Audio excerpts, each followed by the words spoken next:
Sorry. This is the link to today's notes. That is a capital I. Not an L. Capital I. Do we have a marker?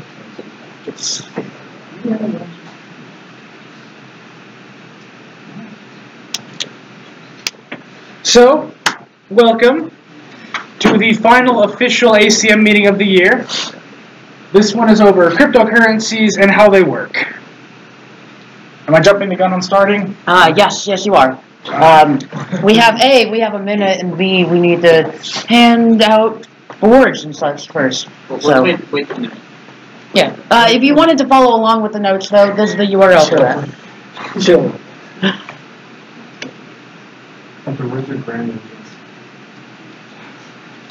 Unfortunately, there's no recorded video, so it doesn't matter. I mean, I think you're sitting on a stream with, like, looking at a page, and all you hear is quietly, like, you know, this.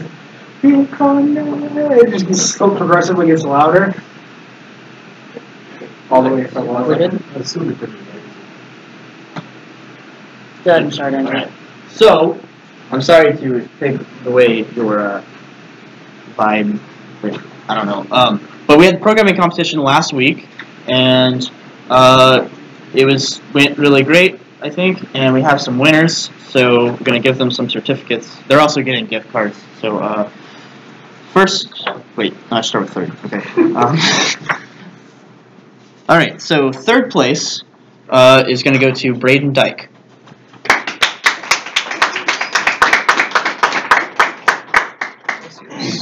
You gotta hold up the certificate. Oh, here, cool. Let me get the... Yes, the handshake and everything we gotta be maximum cheese. Pose, yes. There we go. Very good. Thank you. Okay. Yeah, the rest of you all can do exactly that. That'd be great. Second place is going to go to Justin Maddox.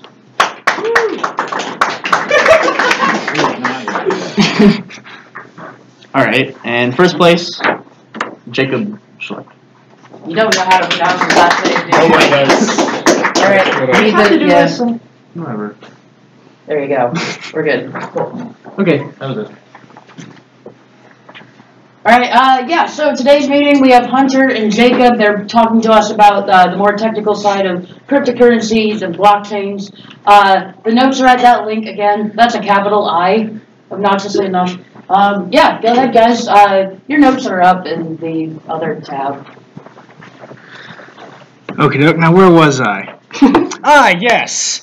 This is the final ACM meeting of the year. It's not elections. And today we are going over cryptocurrency. This magical thing that everyone got really hyped over because they thought they could make a lot of money. Some real money. Yeah. Well, a cryptocurrency is basically just a very complicated system of numbers that basically keeps track of a whole bunch of balances. And that's the simplest way to put it. We'll go into more detail about that. All cryptocurrencies are basically built of three parts. They have a blockchain, a wallet, and a network. A blockchain is actually like kind of like a bank ledger. It keeps track of all the transactions and the amounts that everyone has on like the blockchain. It also keeps track of transactions, and the blockchain is immutable. Like, you can't change it. A wallet is something that you use to talk to the network. The wallet basically just keeps track of your stuff and allows you to access things off the blockchain to send it to other people on the network. The network is a really large set of nodes that are all connected over the internet that are there exclusively for the purposes of maintaining the blockchain and doing transactions. There are multiple types that these are actually based off of. There are functional, proof of work, and proof of stake. Functional cryptocurrencies work kind of like a software, and two examples of that is Ethereum and OMG. And actually, Ethereum, spelled with an E, not an I, actually, Ethereum has a virtual machine inside of itself, so you can run things inside of Ethereum, which makes it pretty good. Proof of work is basically a type of cryptocurrency where you take it does a lot of CPU cycles, a lot of actual effort to make sure a transaction is in fact verified. Whereas proof of stake, basically you just hold a lot of things to prove that you have some amount of the currency. Oh god, slow down. Okay. Cryptocurrency. The first cryptocurrency was Bitcoin, created by the anonymous person known as Satoshi Nakamoto in 2009. It was realistically an experiment to see what would happen with a decentralized currency. And the only real benefit that this has over, using your local bank is you don't have to be near your bank to access any of your funds in the Bitcoin blockchain. Like in Bitcoin, I could be here or on the planet Mars or somewhere off way out, like, I don't know, southeastern Oklahoma, and you would have instant access to the blockchain because everyone would have the same blockchain. There's no real distance. You don't have to worry about using Visa to access your funds from your bank. Your funds are always kind of close. And now we're going to cover networks, which is arguably the most important part, because I'm giving you that. Basically, a node is just a program that runs a blockchain. Basically, nodes will A, they will talk to each other, B, they will verify transactions, and that is all they will do. They can also send transactions. They are always just connected. For Bitcoin in particular, they will go through TCP port 8333, and they can actually use that to find other nodes in the network, connect to them, and they can verify their own data. One of the important things about nodes in general is that a node mesh network allows a group of nodes to act as a large democracy for acting as a node themselves. And so a graph like this means that every node that's connected in this graph is agreeing with each of these nodes. So this on its own is one network that can then be attached to another network, can be mixed with another network to make a larger democracy, basically. And the whole core point of the nodes in the network is to be a democracy, which is really important in cryptocurrency. And being a democracy really means they all run by the same rules and they all agree. Well, not all agree, but a large portion of them agree on the same thing. But there are actually three different kinds of nodes, which, these are specifically the ones from Bitcoin and other proof-of-work cryptocurrencies.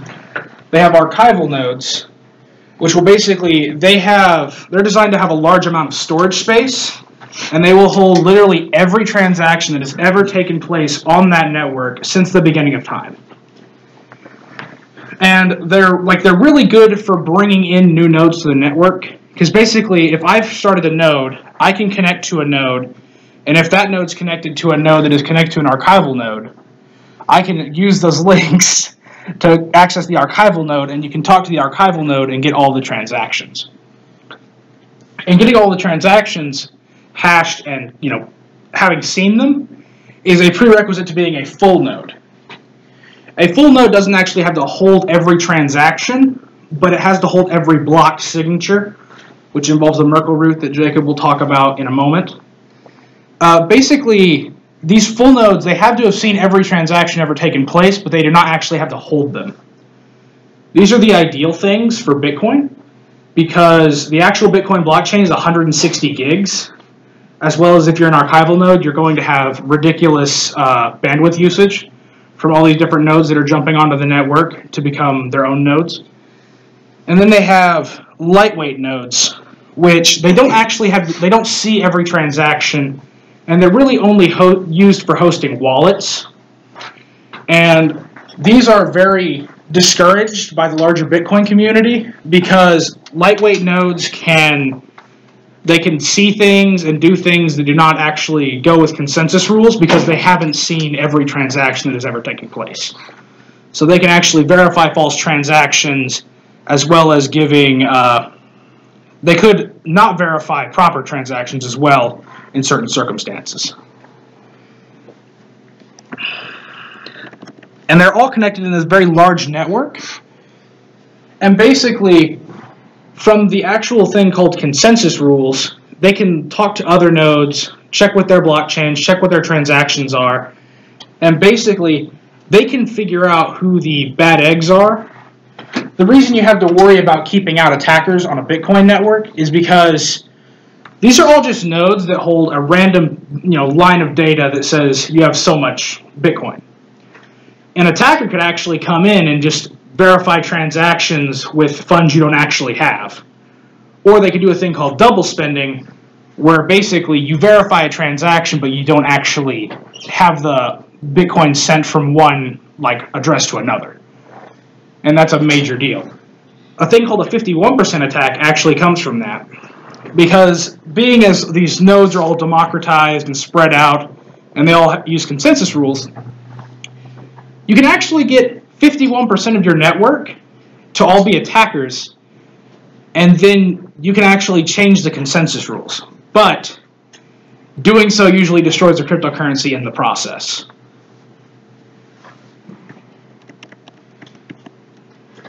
Oh, well, I got this. There are benefits of nodes compared to a traditional client-server system. In a traditional client-server system, you'll usually have one large server or a group of servers, a cloud if you will, that will be the authority for data transfer, basically. And unfortunately, we're going really fast, and I don't think we're going to have enough notes to cover the whole meeting, so I'm going to go off onto a little spur here. And there was a word I mentioned there, authority. In classic cryptocurrencies, one of the main ideas is to have a lack of authority. The main idea of cryptocurrency is usually decentralization, lack of trust, no trust, zero authority, zero trust, where all of the trust relies on numbers or on code. And this is where nodes are strong, because nodes create a node mesh. They are a network of cooperating machines that are in control by different people under different governments, under different rules. And this makes it where, because the nodes make your system decentralized, your system cannot be taken down. It is the theory behind it. There are some things that can cause it to go down, but hypothetically, your system will not go down based on a node system. And this is kind of the concept of botnets as well. They don't go down because you have so many computers in so many different places that are infected. This gives a lot of benefits. The first and foremost being scalability. With a node system, with node graphs, you can add any amount of machines to a node graph, and it only increases the performance. There is no limit to how many nodes you can have. And this makes scalability one of the best things about node graphs and distributed consensus. And so right here we say zero distance between you and the authority. And that was what Hunter was mentioning earlier about how you could be on Mars and you could still have that instant knowing that your currency is where it is, as opposed to having to wait, I don't know what the distance is between Mars and Earth, but something like 12 minutes for your information to come back from a bank that's on Earth, potentially. And the second thing is security. So in cloud systems, you generally want to have a lot of redundancy across the world. Another great advantage is transparency, which is basically saying information is available to the public, information about the code of the node, about how the nodes work, where nodes are at. Most cryptocurrencies will have something like a node explorer where you can view where most of the nodes are as far as country. And lastly, it's cheap. The costs for a node network is spread across the users as opposed to a central cloud service. The costs of a node network are marginally low because of this. Yeah, just another thing on it being cheap. Actually, what is it? 25 to 30% of the Bitcoin network is actually stored and ran on cloud servers through Amazon. And that should tell you how cheap it actually is to run one, because they can afford to do a monthly payment to check and make sure everything is still verifying as they can actually maintain lower-end machines with just enough hard drive space to keep that economically for literally no benefit of their own. Okay, so we covered a lot really fast. Are there any questions before we move on? Anything that's ambiguous or that you don't know why we brought it up or something? Yes, Brady? What is BitConnect? BitConnect is it was a startup for people that were investors that were wanting to invest in cryptocurrency. The thing is, BitConnect was really just a scheme hiding behind this wall of infinite growth.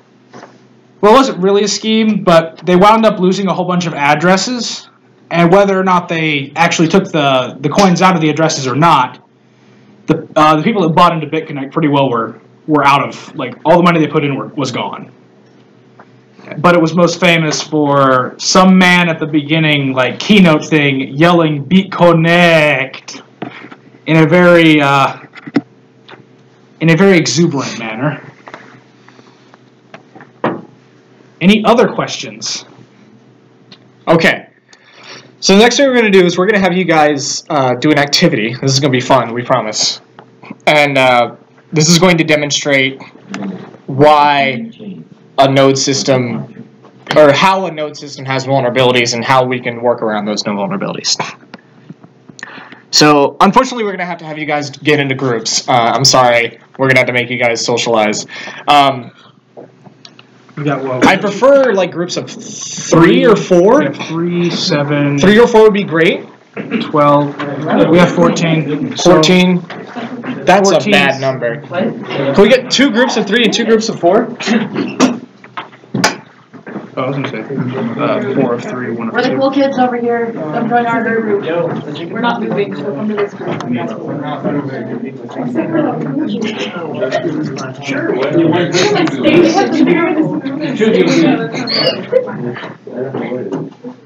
We're giving out free plants in front of the student. Really? Why are we here? Like 10-minute break. It's all recycling and stuff. Oh, this is going to be really boring for people streaming this. Yeah, it is going to be boring for whoever's on the stream, but that's okay. Okay, guys, so I'm going to show you a hat trick. I get it. That's just one joke.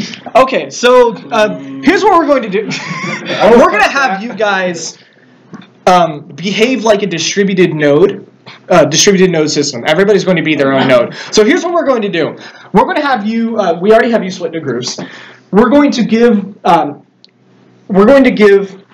A group one transaction every 15 seconds. Oh, and everyone probably wants to get out a sheet of paper. Yeah. Oh, sorry. Yeah. Please get out a sheet of paper as well. Yeah, something to write with and something to write on. And I think you could just scratch them into the paper, but I don't know how long the paper would last. Do you have paper, folks? Is that what you're doing? We could scratch it into the paint. I have paper. No, into the paper. I wish we. Do we have a marker? Oh, Hunter, go grab a marker. Real quick. Too bad. Too late. 1 paper per person. Sorry. Wait, what? 1 paper per person. Not per group. Per person. Okay. What if I have problems with my nerves and I can't really write? You can type it out too. You need to keep track of some values. Here's a pen. I know. Hunter. There you go. You don't have to handle that straight away for that something. I can't help it. What is that? Okay, so what we're going to do here Just scratch the paper. is we're going to give you an initial ledger. And a ledger is just a track of who has what coin. And that is what this is. You see here, we've got these 5 addresses, and they each have certain amounts of coins. So, for example, the first address has 1 coin, second address has 3 coins, third address has 15 coins, fourth address has 10 coins, and fifth address has 20 coins. We're going to want you guys to keep track of this as well as you can. Okay. And remember that no account is allowed to have a negative balance. So that is the only rule. No account's allowed to have negative balance. So here's what we're going to do, is we're going to give a group, yes, Tober? Are we supposed to keep the secret from other people? Or am I supposed to write that down to begin with? Or Okay, so you should write this down. And If anyone asks you what your numbers are, you can say the number. You can tell them. You can't tell anybody outside your group. But if anybody in your group asks you what the numbers are, you can tell them. Okay. So, anyways, I'm going to give one transaction every 15 seconds to a group. Now, only one person in your group can actually see the transaction. That person is going to read off the transaction to everybody in their group. But we're not allowed to tell any other groups. No. After the person who reads it, we'll pass it on to the next group. And somebody from the group will grab it. And that person is the person who reads it. Try to split it between each other if you can. Like, try to get an even amount of people who read it. So the addresses, or the transactions are going to be in a certain format.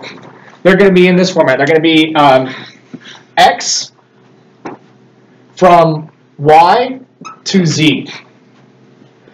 So this means that X coins are getting moved from address Y to address Z. So for example, if you have 3 from 2 to 5, you're going to move 3 coins out of address 2 and put them into address 5. Does anybody have any questions about that? And you update it so that you'll have a new set. You'll have 1, 0, and move to 5, right? Yeah, so 15, okay. 10, 25, 23. So are you going to give us all valid transactions or no? Yes, we're going to give you all valid transactions. Yeah, none of the transactions we hand you will be invalid. Okay. Yeah, and be sure to, all these transactions have numbers on them as well. They'll say first, second, third. Be sure that they occur in the order that they say on the paper. Not in the order you receive them, the order they say in the paper. That's the order they occur in. Okay, so we're going to start. Does anybody have any questions before we start? 1, 2, 3. So the order on the paper. Yeah, what But yeah, can you clarify that? What? What you just sort of numbered by the transaction. So each of these transactions have a number on them. The transactions will occur in the order that they are on the number, that they are on the paper. So you may get the third transaction before you get the first transaction. Right, okay, but how do we keep track of that? You can just write it down. So we have to write down the transaction and then we get... Yeah, okay, so I didn't think about that. Go ahead and write down all the transactions and then calculate your ledger when you get all 20 transactions. How about that? So we're getting all the transactions by the end of it? Yes, everybody will have the transaction. Should it matter? Because we're all going to end up with the same number, aren't we?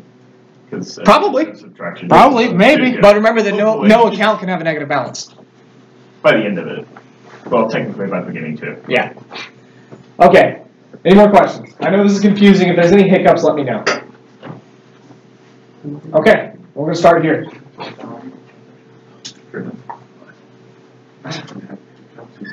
No, Mary. Yeah, I okay. can show them. Only the person who gets the transaction can read it. I thought we could share it with our group. You read it to your group. Then the transaction gets passed to the next group. Yeah. You're going to write stuff down? So there are 20 transactions. Yes. Which number? First transaction. I think you're right. Okay, now pass it to somebody in another I'm just group. curious to see how this goes. Thank you. I'll go ahead and walk you all through this first transaction just to make sure everything's good. 1 point from 1 to 2. And also make sure that you spread out who gets transactions as well. So if you already picked up a transaction, you know someone in your group hasn't, give it to them. So now you pass it to the next group. With the crypto type of cryptocurrency, what they use. Wait, they're even more cryptic?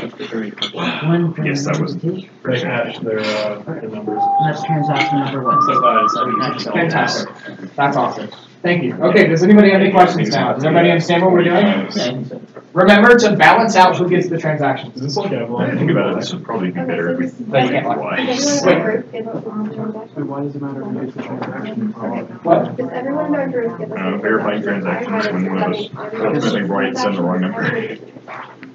You're the only one who gets the transaction to paper. You read it off to your group, and then you pass it. Okay, quick question. So is every group a node? Or is every person? Every person's a node. Every person. Every group is a network. Okay, okay. It's a strongly connected network, if you could say. Strongly. Okay, so we're going to start. Any more questions? Easier way to do this. We're a case of. Okay. I think, so we all get the thing. Second transaction. 1 point from 2 to 3. That's for the distributed factor. Is it our responsibility to make sure people don't other groups don't receive repeat transactions?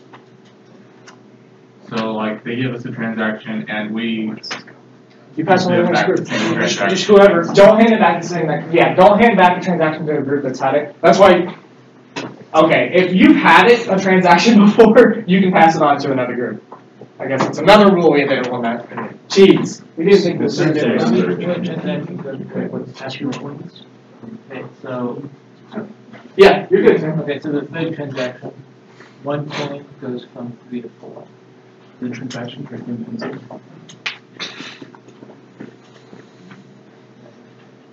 Seems like a very secure way to do this. We should just study reason. You got the 15, can't you? I can't.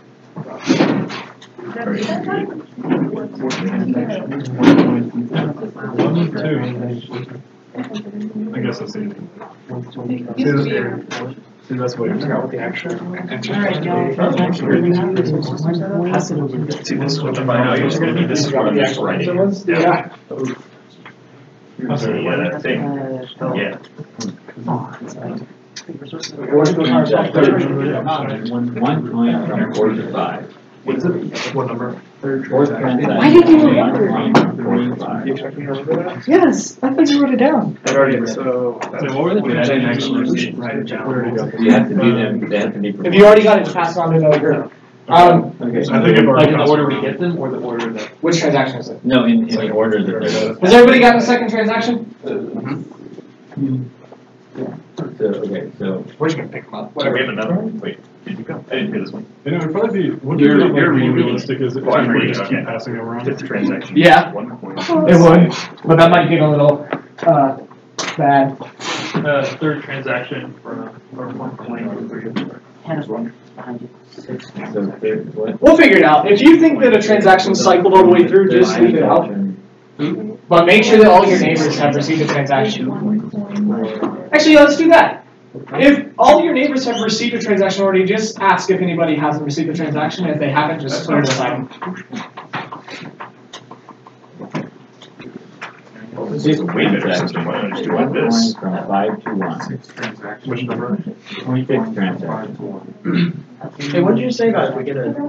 I was. What point? You said if we get a transaction. If you get a transaction again, ask if anybody around you has gotten it, and ask out if anybody needs it, and if not, just put it aside. Ooh. So we've received transactions. Alright, Kayla, you have a Transaction, 3 points from 2 to 1. Wait, what? 8 transactions. I'm sorry, we went through that way too fast. Okay, this is That first part. That's why I set the thing at like 5 pages long, because we can never hit that much. But I mean, this is taking a while. we also have to do a section on Monero at the end. I already promised that. To make things even more confusing, you could just keep presenting. We can just stop at 10. We can stop at That was the new one. Or We already got 7 transactions.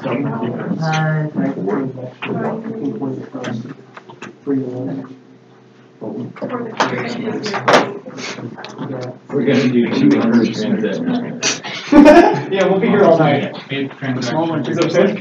Has everybody received the 6? We have not. Okay. Okay, so if one's one, we're going to do 7. You're gonna let it be a block.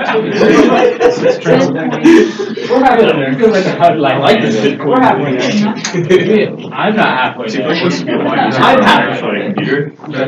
6 transactions. You're wrong. Yes. Have you done transactions 9 and 8? We have done. Here you go. Okay. 6th transaction. From 3 to 1. 7th transaction. We haven't done that one. 16 from 301. Use the 3 coins. We haven't. I don't have it right now. That would be yeah. Fifth. 8. So few more than I need for one. 6 more than I need to be. I don't know if I'm balancing this out very well. I don't think you've done it. 12. Transaction. 8th and 9th. 6. We need 9. Wait, we need 9. Oh. And what about 12 transactions? 6 coins from 1 to 4. 9, 15 from 2 to 1. 12 transactions. Okay. 7th transaction. 7 transactions. 6 coins from 1 to 4. No, Oh, dang it. 13 Ethan. Okay, which 11 is 6 coins from 1 to 3. 6 coins from 1 to 5. Transactions. 3 coins. And we got like 4 Which we sheets. traced. Yeah, we don't have. I think I'm in actually. So I think that's the point. I'm calculating it live. Wait, what? This is going well. Don't worry, I gotta recover from it. Trust me. I have a negative balance. Jacob, caddy. We started at 15. Okay, That makes which one's 13. 5 left. Caddy? That doesn't make any sense. 9?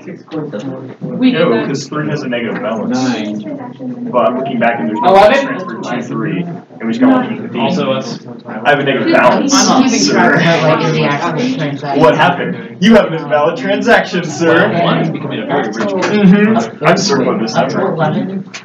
Alright. Please. So what happens now? Yeah, what happens now that we caught your mistake? 10? Consulting me again. What happens? Shut your mouth. 11 transactions is 10 coins from 3 to 1. 8 coins from 4 to 5. This is illegal right now. I'm laundering money. Transactions.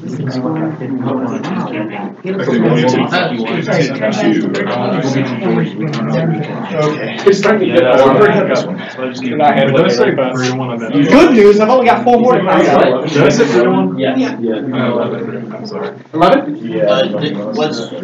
Is 10 done? Anybody else need 10? The 9 was the We need 10. Yeah, we need 10. Alright, here's 10. 10, going once. Okay. Going twice. From 1. We'll possibly neighbors. Yeah, I only want to think about That's what you're here for. No, I'm only thinking about if they're all taken. 12? Well, we don't know that. 63. Oh, this is extreme. Take it anyway. Okay. Who needs 10? Yeah, Sam. Okay, 13th transaction. 9, 10? 13th transaction is 8 coins from 1 to 5. 16. Okay, we got 1. Oh, go ahead. This is like the 7th transaction. I mean, it had 4 large transactions. So It depends on how much that coin is worth. Here, we don't Dodger. Alright, Ethan, I guess this one's you. Hunter, what behind you. We got no error coins. We use like big ones. 13. What? 6 They're Ben coins? No, they're garlic coin.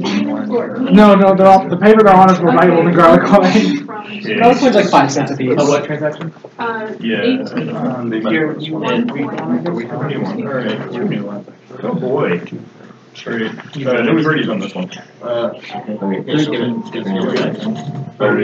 14th transaction. Should we be shredding these after we record them? Yeah, 5 coins 12. from This 5 is to the 4. 16th transaction. 100 coins. From 5 to 3. 15th transaction. 3 coins.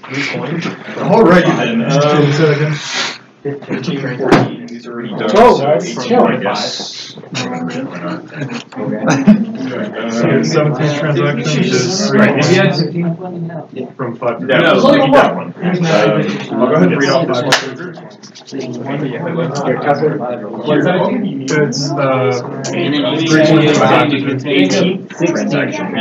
One coin from Put it up like 2 days in a row. And 19th transaction is 11 coins. Although I mean, Oh, it's 19. 19? 13 and 14? There's 11 coins from 1 to 2. 13 and 14? Exchange. From What? 1 transaction. I guess one passes to 1. Oh wait, sorry, that's yours. Good. 19th transaction, 10 coins from 1 to 2. 5 to 1.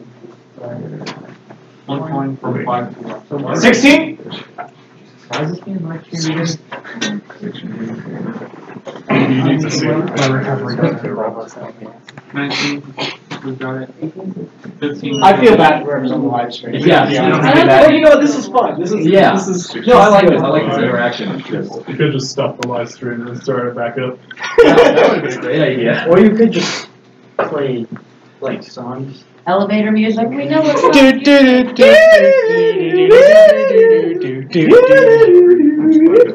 You realize the licensing cost for that song? They're gonna put that in an elevator. Entire ACM stream archives and add captions. And I'm going to have to put in brackets, poorly vocalizes careless whisper saxes. Have you paused the live stream yet? You're so loud. Oh no. The live stream is still sitting there, bored and confused, as normal. 3 people, maybe? I think they're all in this room. 4. Whoa! This is more viewers than all my Twitch streams combined. Okay, so 20th transaction. I think I know what I'm going to do. Whenever I ask, I'm going to have to know. Yeah. Okay, so We're almost done. We've got 4 more transactions. 10 from 1 to 2. 20? Give it to Ethan. Man, say Jacob, for cryptocurrency, this is very centralized. Alright. 1. It's Jacob coin. You're right. Our hashing algorithm is 7x plus 4. Oh yeah, we have a patent pending hashing algorithm. It's the 7x plus 4 method, where the output number is the previous number you put in, but just times 7 and plus 4. It's patent pending. 19, 15, 18? Does everybody have 20 transactions? Yes. Well, we have negative balances. I wonder why. Yes, we sure do. There were actually 2 different transactions that were broken, at least. So let's see. Definitely. Okay. There. So since everybody's got 20 transactions, go ahead and calculate your final ledger. There. Calculate your final ledger, and then I'm going to have your groups read it off to me. So what are these following? So I think this is our ledger here. Oh, and also make sure everybody agrees. Oh. Everybody in your group needs to agree about what your ledger is. Hey Jacob, do we do these in the order that we got them, or the order that like? Well, I realized that I wasn't going to have enough room unless I. So let's at least validate that these are correct. So one. So yeah, I bet the I kind of see the live stream chat right now. I expect it to just be like, man, this is incredibly entertaining.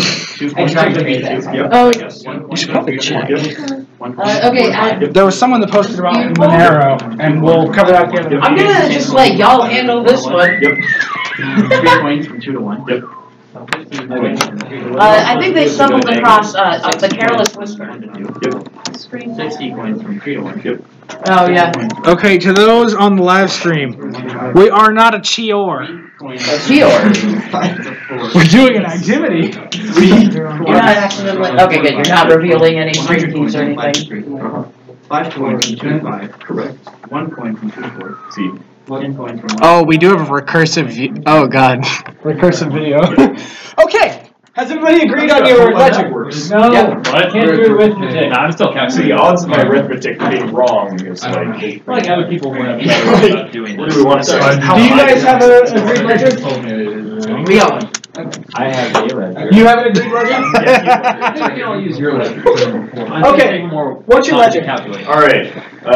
1 is 64. 2 is 12. 3 is 37. 4 is 7. Yeah, just don't And change 5 is negative 72. What? Okay. Any other ledgers? I found a single hit. Well, no, you're not. Don't change anything. Once again, as I was saying, my arithmetic. So, Dr. Klein is Brady. What is the ledger you guys have? Okay. I got, for 1, I got -1. For 2, I got 18. Nice. For 3, I got 19. For 4, I got 9.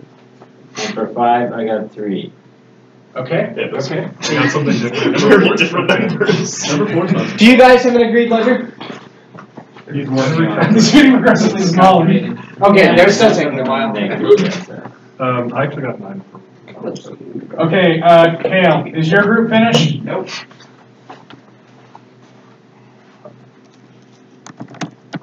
Some maths.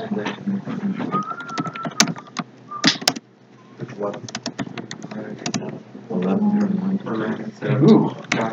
Can you read them off to me, Hunter? 64, 12, 37. Slower.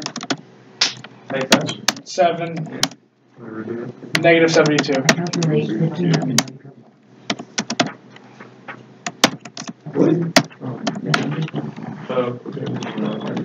Okay.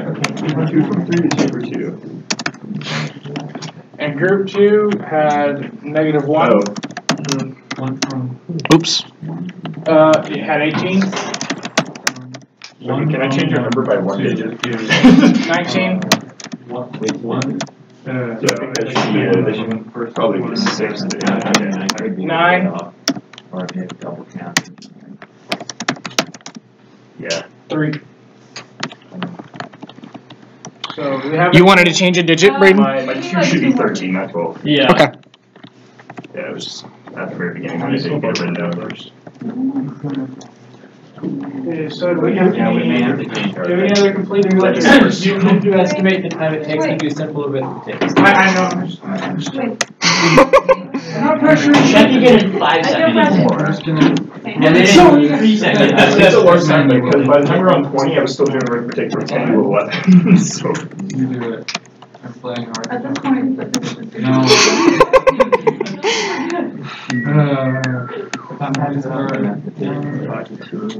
This is where the CS majors come in part. Man, we're not going to have much time to cover the rest of it. This is where you should write a program in Python. This is where you should write a cryptocurrency disk. Oh wait. I will. It'll be called Jacob Coin. It'll be the most centralized thing you've ever seen. Every transaction has to personally go to Jacob. And transactions are all pinballs to Jacob. Yes. Oh yeah, there's a negative transaction. Are we supposed to throw it out or allow it to go through? Allowed to go through. Okay. Throwing it out would add a lot of complexity that we can't do. Okay, guys, are you close to? I am almost done.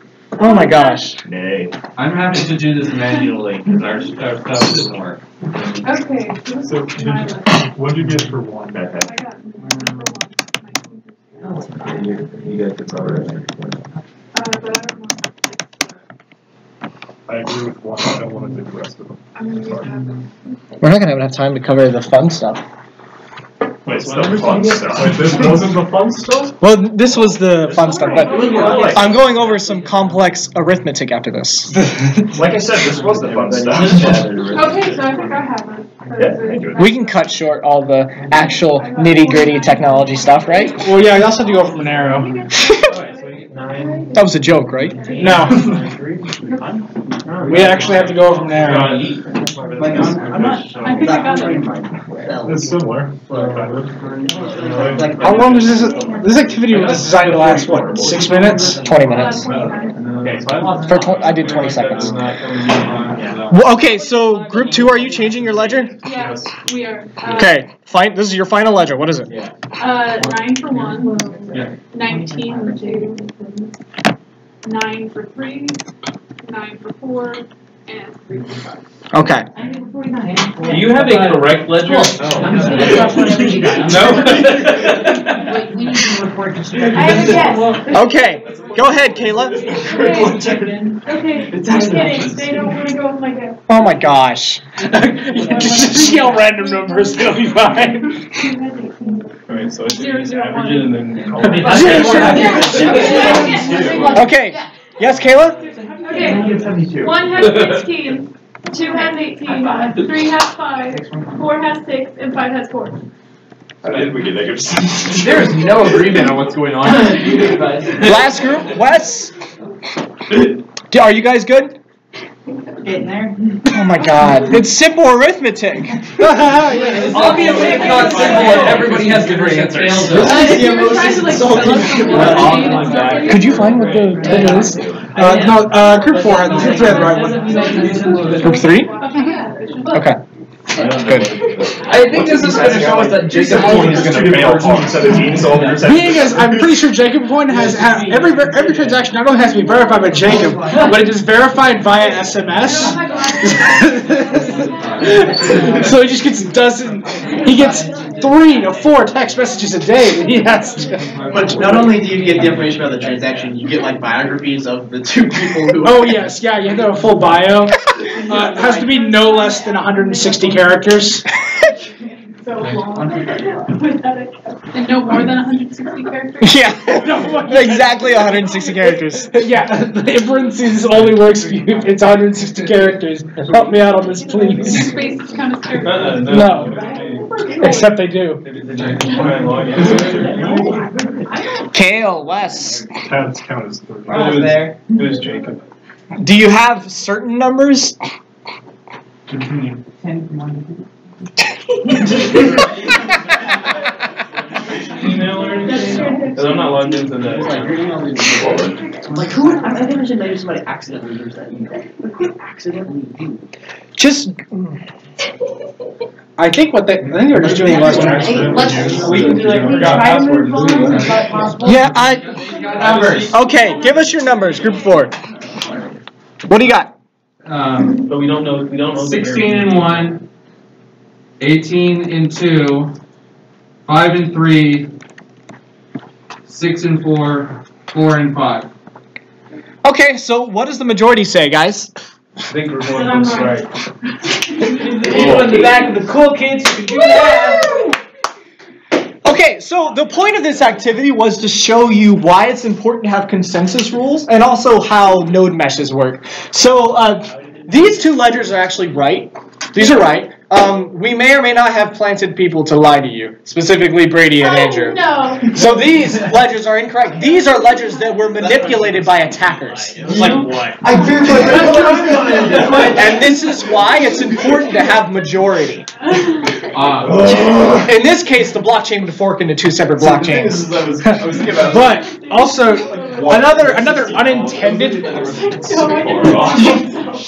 another unintended side effect of this activity that I didn't think of until now. This also shows that transaction and consensus rules need to be rigorously defined. We were purposefully ambiguous because we weren't sure that you guys were going to screw up. But you see how we didn't rigorously define to say what to do if something didn't have, say, an account was going in a negative. We didn't say what to do when you handled that. We just said you couldn't do it. It's that kind of ambiguity where you had to handle it yourself and you had to think whatever, but not the rest of the network wasn't doing what you were doing. That's why rigorous consensus rules are very, very important. All right. Okay. So now we're going to cover blockchain technology and cryptocurrency. This is the juicy part of the meeting, and unfortunately, we may have to cut it short. Okay, so before covering how the blockchain works, we need to make sure that everybody has a basic understanding of cryptographic functions. A cryptographic function is a function that is computationally hard to reverse. That means that it is a function that when you give it an input, it'll always give you the same answer, but you can't work it backwards, or it's very difficult to work it backwards. An example of a bad cryptographic function is f of x equals 7x plus 3. Because you can reverse that. You can find x by plugging in f of x minus 3 divided by 7. That's an example of a bad cryptographic function because we can find x. A good cryptographic function is x mod 7 plus 3, because there's an infinite number of possibilities of what x can be to give you f of x. So does anybody have any questions about cryptographic functions? It's a very basic very basic description of a cryptographic function. Yeah, they're much more complicated in practice, but now that we know what a cryptographic function is, we can cover their application with cryptocurrency. So we're going to start with the concept of a blockchain begins with the concept of a block, because a blockchain is a chain of blocks. So a block is a data structure that stores many details about the network at an instant, including information about how many transactions are in the block, how many the list of transactions, the block size, a magic number, and the block header. Now the magic number is just something that says this cryptocurrency is this. So for example, Bitcoin has a magic number. It's kind of just a filler. The block header is actually what's important, because the block header has the currency version, the version of the cryptocurrency, the cryptographic hash of the previous block, which I'll explain in a minute, its Merkel root, which I'll also explain in a minute, and when it was created as a timestamp. Now the point of the blocks is actually to have a verified timestamp server, so that anything that happens after a block is permanent. So a cryptographic hash of the previous block, what does that mean? Well, what we do is we take all the information about the previous block in the blockchain and we put it into a hash function. And because hash functions are deterministic, that block will have the same hash no matter what. Anytime you hash it, anytime, it'll have the same hash, which is important. That is how blockchains obtain their immutability, is because if you change anything in that block, it completely changes the hash. And once you detect there's a change in the hash, you can detect that there has been a change in the blockchain, and it's rejected by the network. And that covers how they're immutable, because one small change will lead to a large change in future blocks because of the hash change. So we're going to finish today with what is a Merkel root. We discussed it earlier, saying the block header contains our Merkel root. And this is kind of the fun part of besides the activity, this is the fun technical part of this meeting. Just a second, there we go. A Merkel root is the top hash of a hash tree. A hash tree is a special data structure that is a perfectly balanced binary tree where each node is the hash of the sum of its children. So this means that only the leaves are actually data.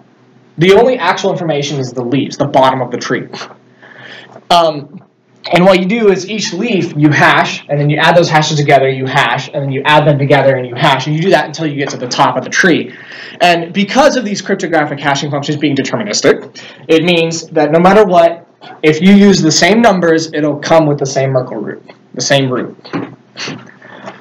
And this allows us to do some fancy things. We can apply this data structure to cryptocurrencies. If we assume each transaction is a leaf on the hash tree, we can assume that any change to any transaction will completely change the Merkel root. That means that any change to transactions, previous blocks, address amounts, timestamps, or anything stored on the blockchain will change the Merkel root, creating essentially an immutable data structure. This also allows us to have a fast verification method. This is going even more deeper. So I guess, are there any questions about Merkel roots yet? Any questions about anything at all that we just covered? So a Merkel root is essentially a checksum with a cryptographic hash of, in some sense, of all the data blocks. Yes. Yes. So the Merkel root is a checksum that makes sure that the data you received is the data that was historically there. So for example, if you take a block, it has a Merkel root and it's a block header. Now, if you take every transaction in that block, let's assume there's 4 transactions. If you take every transaction in that block, you can verify that none of the transactions have been modified, because you can hash each of these transactions until you get to the top hash. The last thing that this allows you to do, not the last thing, but the last thing we're going to cover that this allows you to do, is this allows you to have partial data of the blockchain. In particular, this allows you to have all transactions that involve a certain address. And so that means, yes, Andrew? Okay, I just wanted to clarify. So each block has a list of transactions, and it generates its Merkel root based on that list of transactions? Yes, sir. Okay. Yeah, Brady? Are all the Brady? hash functions saved for each hash algorithm that they generate? No. So like, is the Merkel root the only one that saved them? It depends. Archival nodes, basically, the reason they have a lot of data is because they store these things and this. Okay. The reason that full nodes can have, like, I think the blockchain's 2 gigs, the reason it can easily do that is because basically it'll get these from the network, it'll hash them up into the top hash, and then throw it all away. It only needs to keep this. Yeah, I've already seen these, all I need is this part. I was just wondering for verification's sake, so if you did see that the Merkel root was incorrect, you could trace back through your binary tree to see which transaction specifically. In that case, if you saw that your Merkel root was incorrect, you would download the entire block from your neighbors, and you would get your new list of transactions, and you would hash it yourself and find out which transaction you have that is invalid. And the partial data thing allows us to do one neat trick. This is going a little bit deeper than I had planned.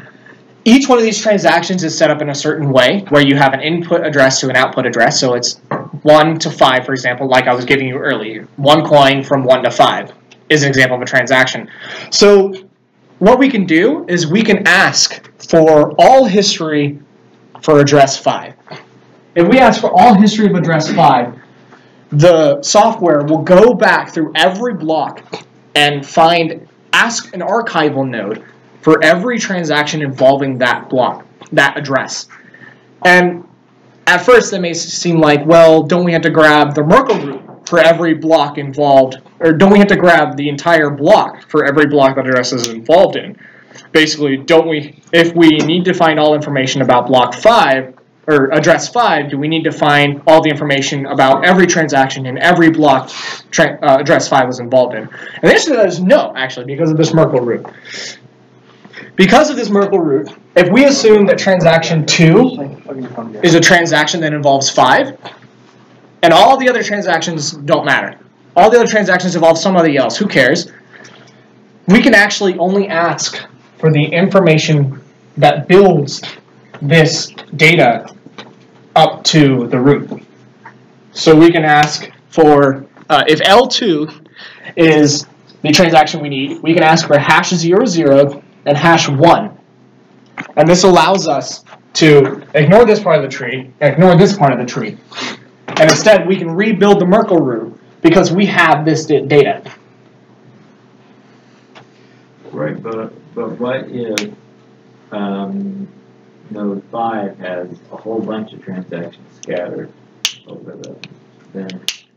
Well, that's what archival nodes are for. The archival nodes, which we discussed earlier, are nodes that have all data about every transaction ever. Those nodes will actually send every transaction about 5. They will do a deep search, which does take a lot of processing power. And they will send every transaction to the node requesting it. Okay. And they will send this these hashes to build so that that node can build its own Merkel root and verify that those transactions are correct. Okay, user Lone Stars, I don't know, was asking if there are collisions about concern, or like collisions don't really happen. He was basically just asking, are collisions a big issue? Which they are not, because SHA 256 is very good about not like specifically for Bitcoin, SHA 256 is very good about not giving collisions, but it still can give them. And if collisions are found inside of the hash tree anywhere, it doesn't matter, because even if you have, like, say your top hash for one block and another block is the exact same, it doesn't really make a difference because of what you did to get here is different. Even if two things point to the same Merkel root, they don't necessarily have to point backwards to the same thing. So any collisions actually work to the benefit of the blockchain itself being able to, like, anonymize data. Even though collisions are actually rather rare, because Very rare. SHA-256 has 256 bits, so any output of the hash itself could give you 2 to 255 options. 2 to 255 options, which is a lot. Though actually MD5, which is much more clone to collisions, is actually used in Bitcoin, but only to generate addresses. So is collision of addresses a problem? Not yet. Not yet, yeah. Okay. There are a very large amount of addresses, and some other cryptocurrencies. This isn't a meeting about Bitcoin. Some other cryptocurrencies have implemented other formats to prevent address collision. Like Monero is an example. Monero is an example of a cryptocurrency that has very, very long public addresses that prevent collision, make it where it's basically impossible to have a collision. Yeah, the thing with the collisions in cryptocurrency, the only way one can make them impossible is not doable. The only way you can make it impossible is have an infinite number of outputs, which are not the case.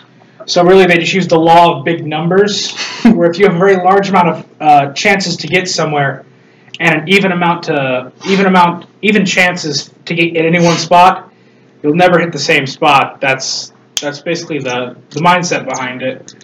And it hasn't been a real big issue so far, but in the future it may be, but that future will be a long way off. And lastly, it may be a problem in the future, but one of the benefits about cryptocurrency is that it allows pure democracy in the cryptocurrency. So if something is a problem, it can be voted on. Yeah. Are there any other questions? Is there anything that we didn't explain perfectly? Is there anything that you are curious about even that we may not have covered? Yes, Tashveen? Okay.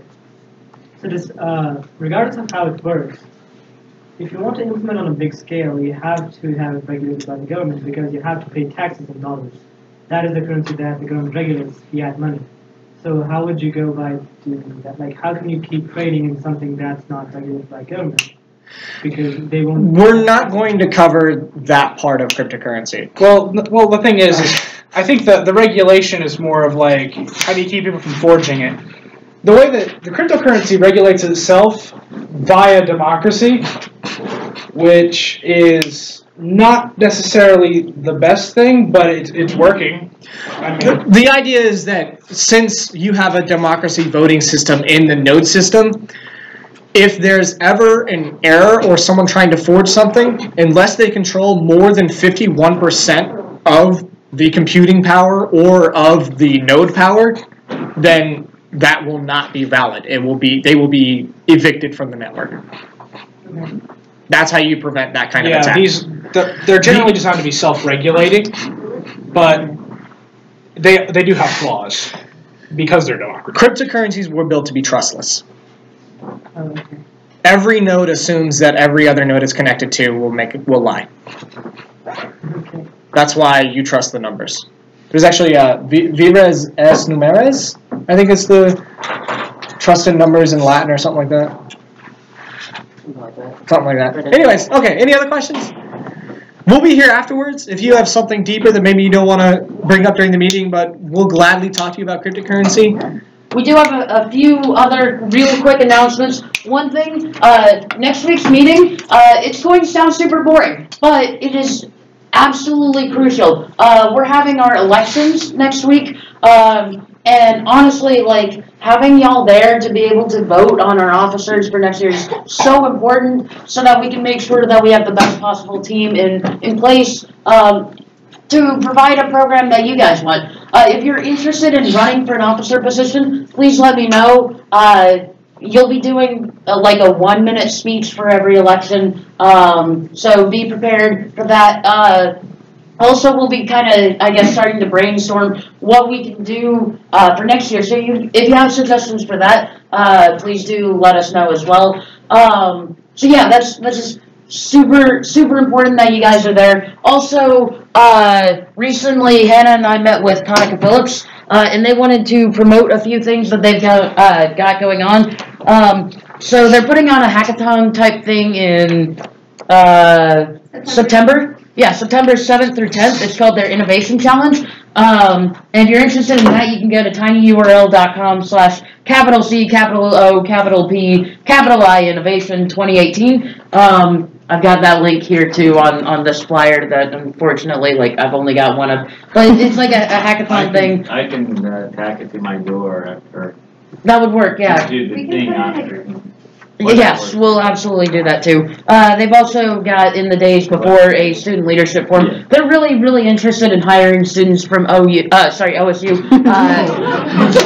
Yeah, guys, they're hiring from OU, so step it up, all right? No, they're hiring from OSU. They're really interested in that, especially in IT tech. They're really interested in that.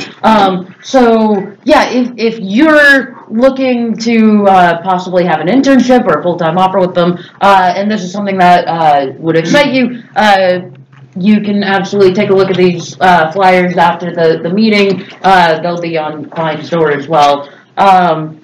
But yeah, I cannot stress this enough. Please come next week. It's very, very important that we have a lot of people turn out for elections so that we can have the best possible program for you guys next year. Thank you guys. Thank Hunter and Jacob for putting on what was honestly a great meeting. I was grinning the whole time. Thank y'all. I'm gonna applaud, even though literally no one else. There we go. Yeah, absolutely.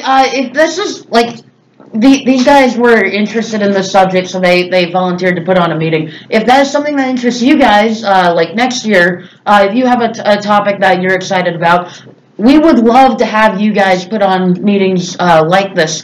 The ACM grows as a result. And so, yeah, thank y'all for having just a great ACM year. It's been a lot of fun. Come to elections. I have nothing else. Oh, another quick note. This meeting was more generalized, but we have like data and notes for like a 5-headed demon like run through of how Bitcoin works in specifics. And if you would like to see those, get in contact with me. I can get those and decrypt them into normal people speak for you if you need them. I just want the Merkel Group of that. He didn't even cover the Merkel Group. I was the one who did it. What do you mean? It was there at the bottom. It was why it was immutable. No, the Merkel Group's at the top actually. I've been checkmated. I can't do this. Yeah, end the stream.